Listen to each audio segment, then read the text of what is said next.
தமிழகத்தில் நடைபெற்று வரக்கூடிய சமீப கொலை வழக்குகளுக்கு அரசு பொறுப்பேற்க முடியாதுன்னு சட்டத்துறை அமைச்சர் ரகுபதி சொல்லியிருக்காரு. வன்மங்களால் நடைபெறக்கூடிய வழக்கு இல்லை, சட்டத்துறை அமைச்சர் திரு ரகுபதி அவர்கள் சொன்னதை நானும் தொலைக்காட்சியில் பார்த்தேன். அதாவது கொலை கொள்ளைக்கெல்லாம் சொந்த காரணங்களாக கொலைகள் நடக்குது, அதற்கு அரசாங்கம் என்ன செய்ய முடியும்னு கேட்கறது ரைட்டு.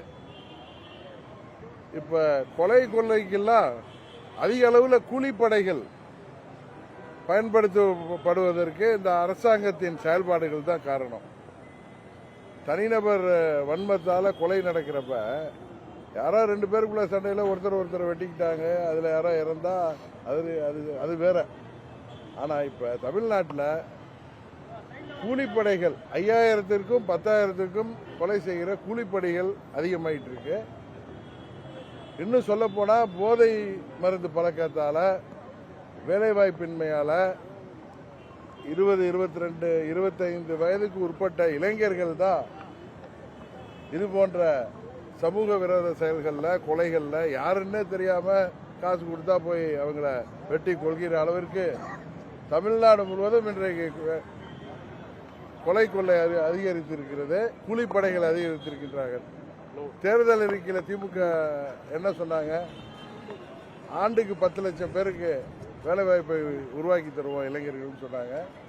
இதுபோல கூலிப்படைகளை உருவாக்கி வேலைவாய்ப்பை உருவாக்குவதற்கு தகுந்த மாதிரி நீங்க எங்க போதை மருந்து வியாபாரம் நடந்தாலும், போதை மருந்து கடத்தல் நடந்தாலும், அதில் திமுக நிர்வாகிகளுக்கோ திமுகவை சேர்ந்தவர்களுடைய தொடர்பு இருப்பதோ, அவர்களுடைய பாதுகாப்புல உதவியோடு தான் நடைபெறுவதோ நாம் செய்திகளில் பார்க்கிறோம். இந்த ஆட்சி மக்கள் விரோத ஆட்சி என்பதற்கு இதை விட எடுத்துக்காட்டு கிடையாது. திரு ரகுபதி அவர்கள் சொல்வது தவறு. கொள்ளைக்கெல்லாம் இன்றைக்கு கொலைக்கெல்லாம் கூலிப்படைகள் எளிதாக கிடைப்பதால் அதை பயன்படுத்துகிற அளவிற்கு தமிழ்நாடு இன்றைக்கு சட்டம் ஒழுங்கு கெட்டு கிடக்கிறது என்பதுதான் உண்மை.